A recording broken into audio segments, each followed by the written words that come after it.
Shalom saudara yang dikasihi Tuhan. Hari ini kita akan bertemu lagi dalam pembahasan kita tentang doa yang menggetarkan surga. Seperti apakah doa yang seharusnya kita sampaikan supaya bisa menggetarkan surga?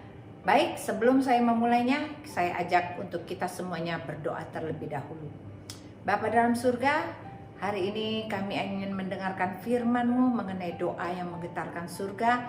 Biarlah Tuhan sendiri yang memenuhi hati kami dengan hikmat-Mu, diberi pengertian supaya kami lebih lagi Tuhan mengerti isi hati-Mu Tuhan. Berkati hamba-Mu yang akan menyampaikan dan semua pendengar-pendengar yang sedang mendengarkan program ini Tuhan, supaya mereka juga diberi pengertian yang baru. Hanya di dalam nama Tuhan Yesus kita semua yang percaya dan siap diberkati katakan amin. Puji nama Tuhan. Saudara yang dikasihi, tema kita tentang doa yang menggetarkan surga. Ada doa yang tidak bisa menggetarkan surga, ada doa yang bisa menggetarkan surga.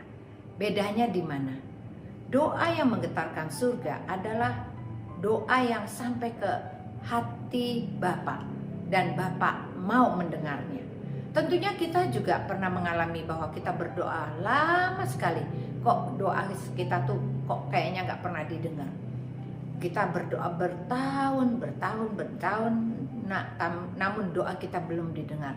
Tapi jangan khawatir, karena kadang-kadang Tuhan mengizinkan doanya tidak langsung dijawab, supaya kita belajar untuk setia, supaya kita belajar untuk lebih lagi tidak gampang menyerah.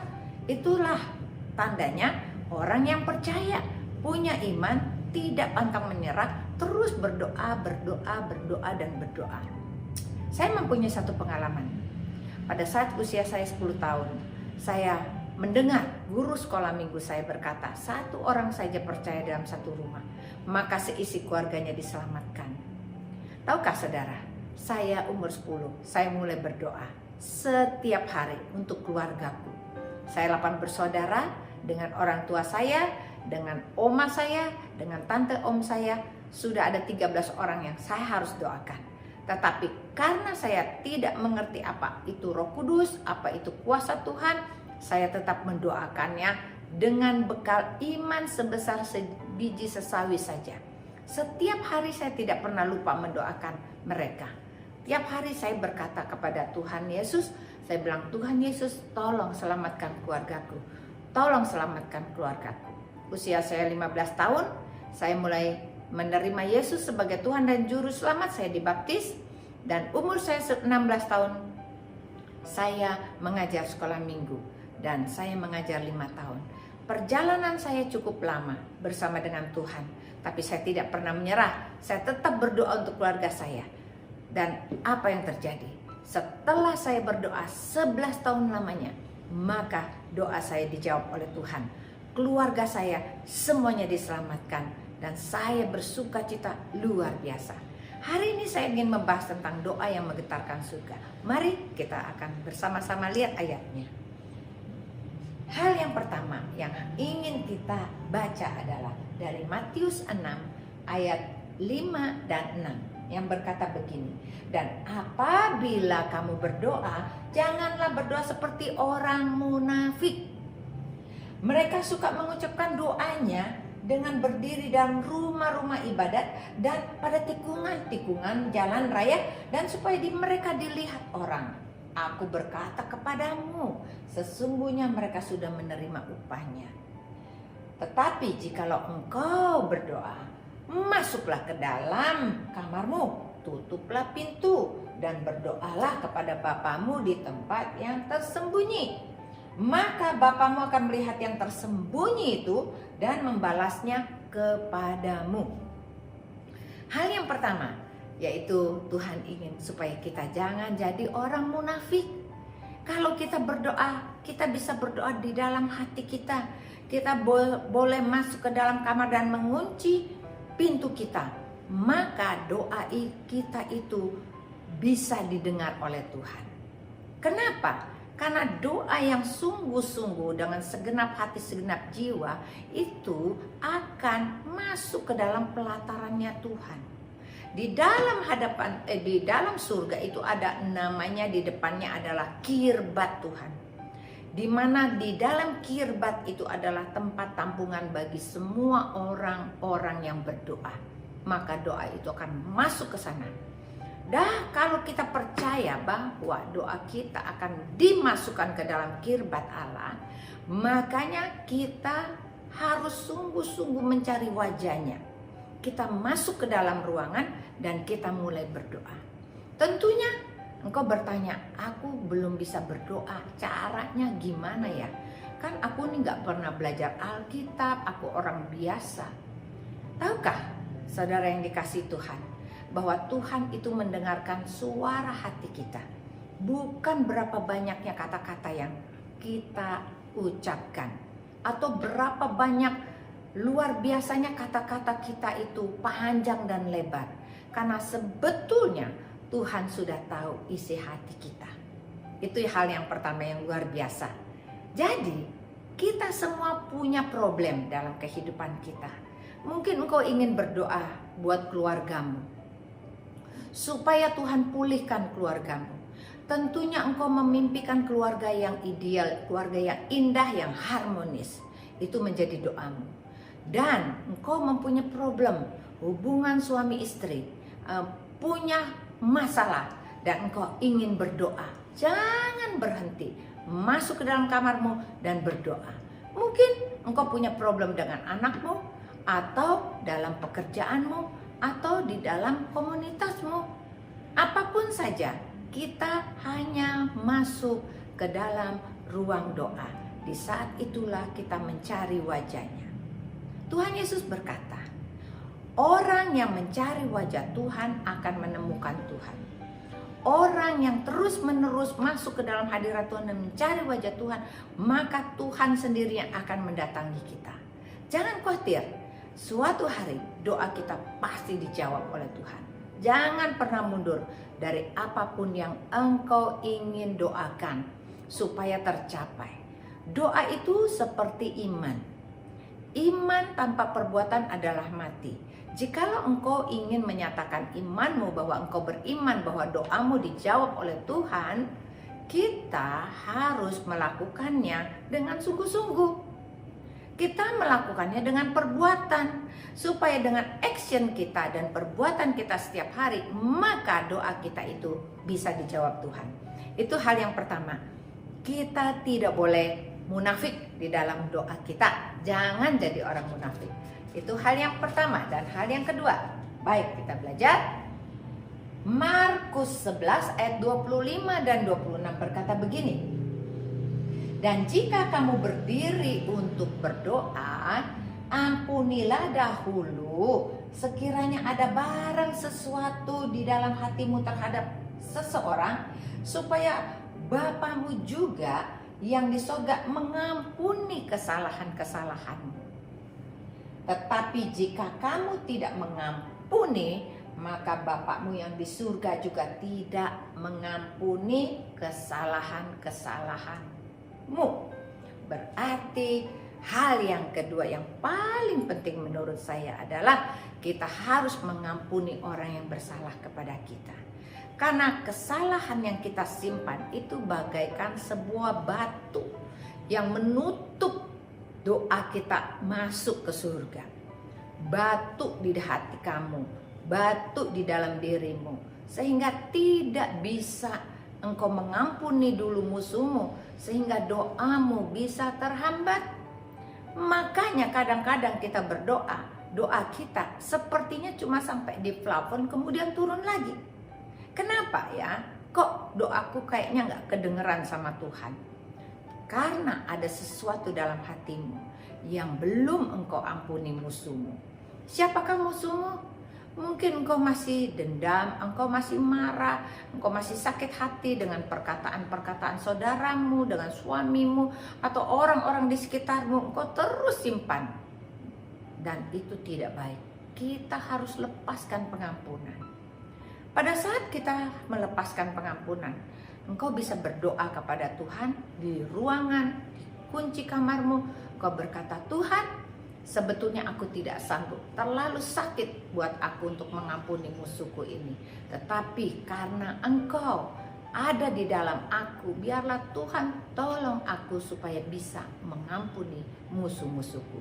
Karena jikalau kita tidak mengampuni orang-orang yang bersalah kepada kita, maka Tuhan juga tidak akan bisa mengampuni kesalahan kita. Seperti doa Bapa kami, ampunilah kesalahan kami seperti kami mengampuni orang-orang yang bersalah kepada kita. Ini hal yang kedua yang patut kita pegang. Jangan sampai ada batu yang mengganjal di hatimu.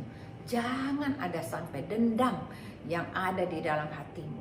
Lepaskan pengampunan, lepaskan pengampunan supaya doamu didengar oleh Tuhan, supaya hidupmu berkenan di hadapan Tuhan, supaya apa yang kau minta Tuhan bisa jawab. Ini hal yang paling penting kita pegang. Hal yang pertama, kita harus tidak boleh munafik di dalam doa kita, karena Tuhan sudah tahu isi hati kita. Hal yang kedua, kita tidak boleh menyimpan kesalahan orang lain di dalam hati kita. Kita harus bisa mengampuni musuh-musuh kita. Dan hal yang ketiga yang harus kita lakukan adalah Matius 7 ayat 7 dan 8 berkata begini, mintalah maka akan diberikan kepadamu, carilah maka kamu akan mendapat, ketuklah maka pintu akan dibukakan. Karena setiap orang yang meminta menerima, dan setiap orang yang mencari mendapat, dan setiap orang yang mengetuk baginya pintu dibukakan. Hal yang ketiga yang harus kita pahami, kita harus minta. Kita minta, kita cari, dan kita ketuk.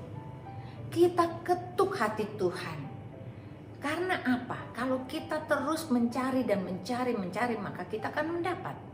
Kalau kita mengetuk, maka pintu akan dibukakan bagi kita. Kalau kita minta setiap hari, Tuhan pasti kasih. Karena dengan inilah kita membuktikan bahwa kita orang yang beriman. Kita tidak pantang menyerah. Jangan pernah engkau menyerah untuk sesuatu yang engkau minta dalam hatimu. Mungkin engkau sudah berdoa 1 tahun mungkin, 2 tahun mungkin, tetapi engkau tidak lihat perubahan yang terjadi di dalam keluargamu. Engkau sudah bertahan sampai 4 tahun dan 5 tahun, suamimu masih belum berubah. Jangan khawatir. Dan jangan menyerah. Tetaplah engkau meminta.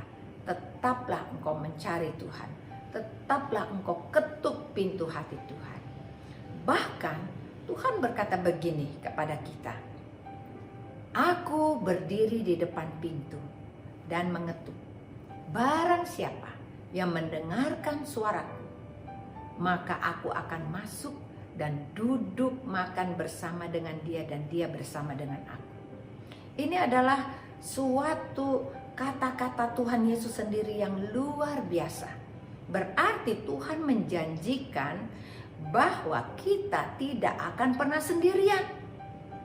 Kalau kita buka hati kita, lalu Yesus itu masuk ke dalam hati kita, duduk makan pagi, makan siang, makan malam bersama dengan kita, maka apa yang terjadi? Semua keinginan kita, hati kita, doa kita, Tuhan dengar. Tuhan dengar. Oleh karena itu jangan pernah berhenti untuk mencari wajah Tuhan. Jangan pernah berhenti untuk selalu kita buka hati buat Tuhan. Kalau kita sudah buka hati, kita harus sering-sering panggil. Karena lebih banyak orang sudah buka hati, sudah terima Yesus sebagai Tuhan dan Juru Selamat, tapi Tuhan Yesus tidak pernah dipanggil namanya. Tidak pernah disebut pula namanya. Sehingga Tuhan Yesus meninggalkan kita. Sehingga hidupmu merana sendirian. Dan engkau merasa putus asa. Engkau merasa hidupmu hampa. Engkau merasa depresi, stres, dan kehilangan pengharapan. Kenapa? Karena sebetulnya Tuhan Yesus ingin menolongmu. Ingin selalu bersama-sama denganmu. Bahkan Tuhan berkata begini, marilah datang kepadaku hai engkau yang letih, lemah, lesu, dan berbeban berat. Pikulah kuk yang kupasang, dan bebanku pun ringan. Ini kata-kata daripada Tuhan Yesus sendiri buat kita semuanya.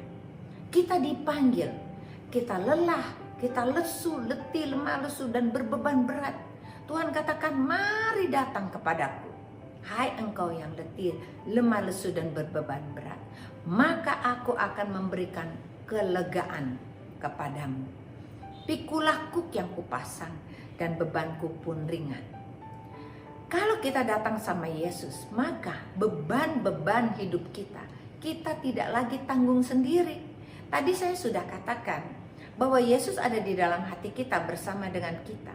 Kalau kita bercerita kepada Dia pagi, siang, dan malam, tentunya kita sudah ada teman curhat. Tidak lagi kita tanggung bebannya sendiri, tetapi kita bersama-sama dengan Tuhan. Lalu Tuhan berkata, pikulah kuk yang kupasang, dan bebanku pun ringan. Berarti kuk itu adalah firman Tuhan.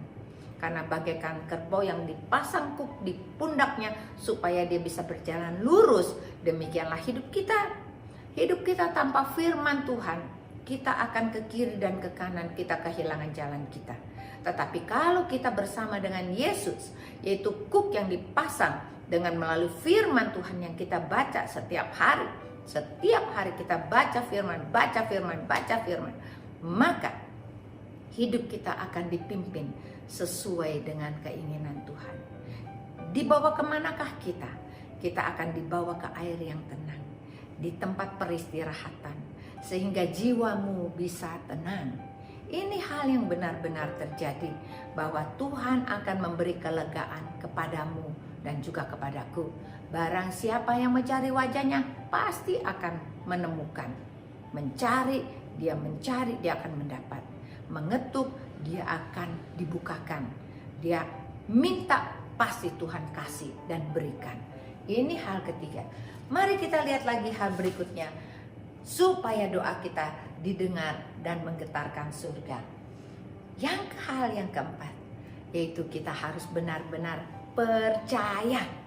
Percaya itu iman, yaitu untuk segala sesuatu yang belum kita lihat, yang belum menjadi kenyataan, tetapi sudah kita imajinasikan. Itu namanya percaya. Percaya berarti ada sesuatu kekuatan spiritual di dalam kita yang kita inginkan itu terjadi dalam hidup kita. Seperti orang yang membuat sebuah rencana pembangunan. Dia sudah merancangkan itu, tetapi masih dalam kertas. Tetapi pada saat itu dikerjakan dan dikerjakan sedikit demi sedikit, maka bangunan itu akan berdiri dan menjadi seperti apa yang diinginkan. Kepercayaan kita itu sama seperti itu. Seperti kita membangun sesuatu, yaitu membangun iman kita bahwa kita pasti akan mendapatkan sesuai apa yang kita doakan. Mari kita lihat ayat yang sebagai berikut. Markus 11 ayat 22 sampai dengan 24 berkata begini. Yesus menjawab mereka, percayalah kepada Allah. Aku berkata kepadamu, sesungguhnya barang siapa berkata kepada gunung ini, beranjaklah dan tercampaklah ke dalam laut, asal tidak bimbang hatinya, tetapi percaya apa yang dikatakan itu akan terjadi, maka hal itu akan terjadi baginya.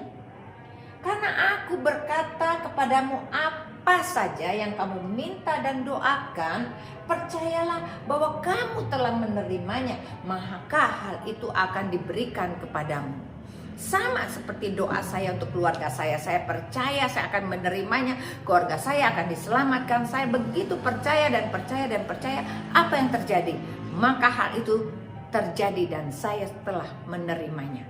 Oleh karena itu, mari kita bersama-sama, jangan putus asa, jangan pernah berhenti, tetaplah kita berdoa. Doa kita akan menggetarkan surga asal kita melakukan semuanya dengan benar. Kita tidak boleh munafik, kita harus tidak punya dendam, mengampuni musuh-musuh kita. Dan yang percaya kita minta, kita ketuk, kita cari, kita akan terima. Dan yang terakhir, kita harus percaya. Percaya itu adalah sebuah iman yang kuat. Kita mampu memindahkan gunung supaya kita percaya apa yang kita minta terjadi. Percaya adalah membayangkan sesuatu yang belum terjadi akan terjadi dalam hidup kita. Itulah yang namanya dikatakan percaya penuh kepada firman Tuhan. Mari, saudara yang dikasihi, kita bangkit, kita masuk lebih dalam supaya doa-doa yang engkau sampaikan bisa menggetarkan surga. Kita tidak boleh ada dendam, maka doa kita akan sampai ke langit dan akan sampai ke tahta Allah dan ditaruh di dalam kirbat Tuhan.